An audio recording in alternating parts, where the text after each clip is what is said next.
আসসালামু আলাইকুম ভিউয়ার্স, সবাই কেমন আছেন? চলে এলাম মায়ের রান্নাঘরে আমি চ্যানেল থেকে সম্পূর্ণ নতুন একটি ভিডিও নিয়ে। আমি রোকসানা আপনাদের সঙ্গে আছি। আজকে শিমের বিচি দিয়ে চিংড়ির একটা দুর্দান্ত রেসিপি দেখাবো ইনশাআল্লাহ। তো গতকাল আমাদের বাসায় শিমের বিচিটা এনেছিল, দুর্দান্ত হয়েছে খেতে, বিশ্বাস করুন। আমি আর অন্য কিছুই নেইনি। তো প্রথমে 1 কেজি পরিমাণ শিমের বিচি নিয়ে খোসা ছাড়িয়ে নিয়েছি আমরা। সারা রাত শিমের বিচিটা ভিজিয়ে রাখবেন, এতে খোসা ছাড়াতে খুব সুবিধে হয়। বিচিগুলো থেকে খোসা ছাড়িয়ে নেওয়ার পর এখানে সামান্য একটু হলুদ দিয়ে এখন একটা বলক তুলে নেব। বলক তুলে নেওয়ার একটা কারণ আছে। আপনারা অনেকেই হয়তো শিমের বিচি প্রপারলি রান্না করতে জানেন, কিন্তু আমি আসলে এগুলো বলছি যারা নতুন রাঁধুনি আছেন অথবা আমার প্রবাসী ভাই যারা আছেন তাদের জন্য। আপনারা এভাবে অবশ্যই একবার শিমের বিচি ট্রাই করে দেখবেন। এই যে দেখুন কতটা ফেনা উঠেছে, যখন একটা বলক এসে যাবে এরকম অনেকটা ফেনা উঠবে। তো এই ফেনাটাকে ফেলে দিতে হবে। এটা সহ যদি রান্না করেন একদম ভিন্ন রকমের একটা টেস্ট আসবে, যেটা আপনার আর কখনোই শিমের বিচি খেতে ইচ্ছে করবে না। তো জাস্ট একটা বলক দেওয়ার পর এই নোংরা অংশটা ফেলে যে কোনো একটা স্ট্রেনারে আমরা এর পানি ছাড়িয়ে নেব।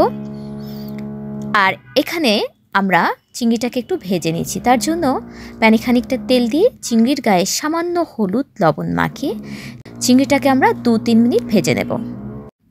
অনেকেই হয়তো চিংড়িটাকে শিমের বিচির সঙ্গে একত্রে কাঁচা অবস্থাতেই খেয়ে নেবেন, কিন্তু আমি বলবো এরকম যদি একটু ভেজে নেন চিংড়ির দুর্দান্ত একটা ফ্লেভার বের হবে, এবং সেই ফ্লেভারের কারণেই কিন্তু আপনার তরকারি রান্নাটা অনেক বেশি সুস্বাদু হবে। তো দেখুন 2-3 মিনিট ভাজার পর চিংড়ির এইরকম একটা কালার চলে এসছে। এখন আমরা এটাকে এক সাইডে রেখে আমাদের পরবর্তী রান্নায় চলে যাচ্ছি। আজকে রান্নাটি করার জন্য আমরা এখানে দেশি টমেটো ব্যবহার করছি, কারণ দেশি টমেটোর একটা টক ফ্লেভার আসে আর এবং খোসাটা পাতলা হয়, পুরো অংশটাই কিন্তু একদম সেদ্ধ হয়ে নরম হয়ে যাবে, দারুণ একটা টেস্ট আসবে।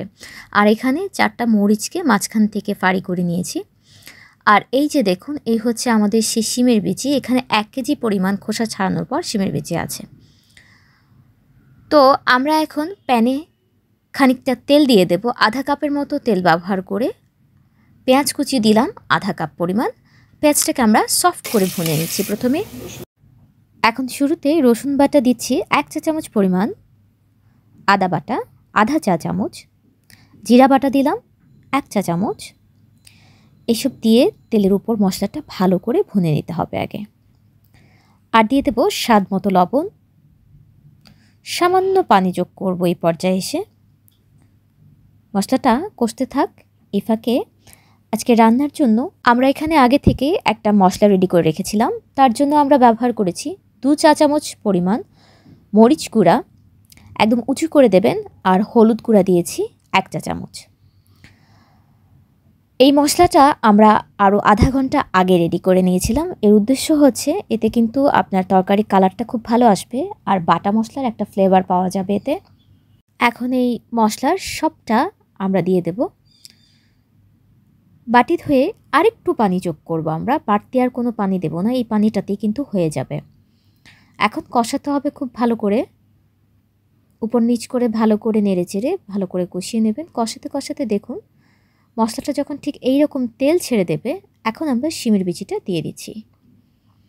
শিমের বিচিটা দেওয়ার পর উপর নিচ করে ভালো করে মাখিয়ে নিতে হবে। এতে করে শিমের বিচির গায়ে সবটা মশলার ফ্লেভার যোগ হবে। এই ছোটোখাটো টিপসগুলো কিন্তু নতুন রাঁধুনিদের জন্য আমরা বারবার বলি, যেন আপনাদের রান্নাটার টেস্টটা খুব ভালো আসে, দুর্দান্ত কিছু আসে। এখন এটাকে কভার করে চুলার ফ্লেমটা মিডিয়াম হিটে রেখে আমরা ভালো করে কিছুক্ষণ কষিয়ে নেব। কষানো শেষে এবার পানি যোগ করবার পালা। এখন দিয়ে দেব গরম পানি ঝোলের জন্য। আসলে গরম পানিটা ব্যবহার করলে আপনার এই শিমের বিচিটা যেরকম সেদ্ধ হবে, নর্মাল বা ঠান্ডা পানি ব্যবহার করলে কিন্তু শিমের বিচি ওই রকম সেদ্ধ হতে চাইবে না। কোনো জায়গায় এটা পারফেক্টলি সফট হয়ে আসবে না, তাই গরম পানিটা অবশ্যই ব্যবহার করবেন। গরম পানি ব্যবহার করলে আপনার তরকারির যে টেম্পারটা সেটা ঠিক থাকে, ফলে তরকারিটা খুব ভালো সিদ্ধ হয়। এখন উপর থেকে সেই ভেজে রাখা চিংড়ির সবটা দিয়ে দিচ্ছি। তেলটাও দিয়ে দেবেন, এতে কিন্তু টেস্ট খুব ভালো আসে। দিয়ে ভালো করে একটু উপর নিচ করে নেড়ে চেড়ে মাখিয়ে নিতে হবে। এখন এটাকে একটা বলক দিয়ে নিতে হবে। বলক আসার জন্য আমরা অপেক্ষা করছি। দেখুন যখন এই রকম বলক চলে আসবে তখন আমরা উপর থেকে যোগ করব সেই আগে থেকে কেটে রাখা টমেটোগুলো, তারপর দিচ্ছি সেই চেরা মরিচগুলো। আসলে শিমের বিচির সঙ্গে কিন্তু এরকম টমেটো, মরিচ এগুলো খেতে বেশ ভালো লাগে, কারণ মরিচের কিন্তু ঝাল এবং ফ্লেভার দুটোই চাই, তাই মরিচগুলোকে একটু চিড়ে দেবেন।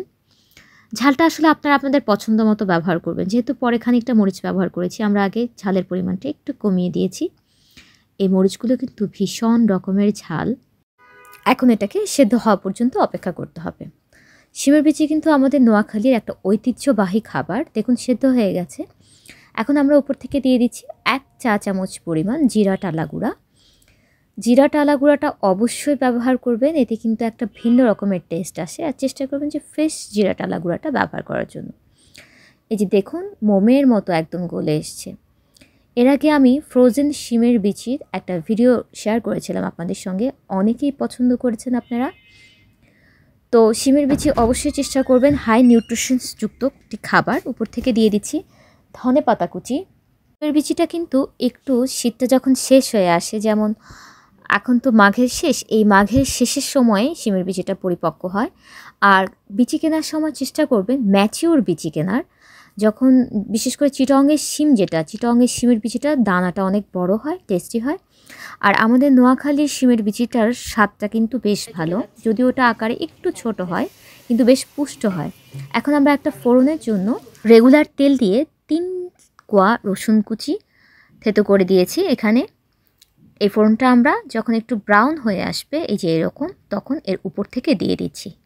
ব্যাস, আমাদের রান্নাটা কিন্তু একদম কমপ্লিট। অবশ্যই চেষ্টা করবেন এই শীতে খাওয়ার জন্য, আর বেশি বেশি করে সংরক্ষণ করে রাখবেন।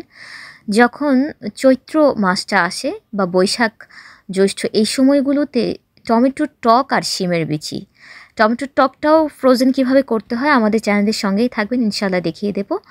আর ফ্রোজেন শিমের বিচি তখন বের করে এভাবে খাবেন, ভীষণ টেস্টি একটা খাবার। আমি জানি যে যাকেই খাওয়াতে তো পারবো না, তাই আপনাদেরকে রেসিপি শেয়ার করে অবশ্যই আমাদের চ্যানেলের কথা মনে রাখবেন। তো আজকের মতো আমি রুকসানা এখান থেকে বিদায় নিয়ে নিচ্ছি। সবাই আমার জন্য দোয়া করবেন। আর যেতে যেতে পরিশেষে আপনাদেরকে সেই পুরনো মেসেজটা মনে করতে যাই, বাড়ির বয়োজ্যেষ্ঠদের যত্ন নিন এবং তাদেরকে কোয়ালিটি টাইম দিন। আল্লাহ হাফেজ।